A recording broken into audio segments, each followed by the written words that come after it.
Welcome back. If all goes well, Housing.com could soon be richer by about $60 to $70 million in what could value the real estate portal at $500 million. Sources tell CNBC TV18 Japan's SoftBank, Nexus Partners and Helion Ventures are all likely to pump in additional capital into the company. Priya Sheth joining us with the exclusive details. Priya, these are all existing investors in Housing.com, obviously looking to increase their exposure.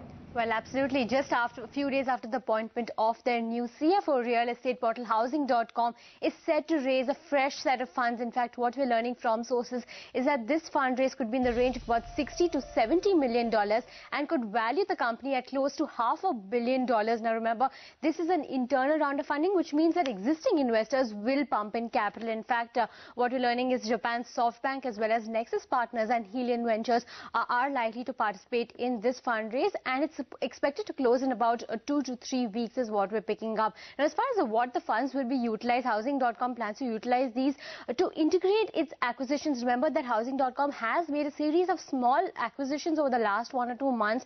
So therefore, these funds will be used to integrate these and also will be used to fund core projects and its rental business. In fact, we did write to the companies. Housing.com did not comment on market speculation, and investors did not respond to CNBC TV 18's query. Back to you. Thanks, Priya, for joining us.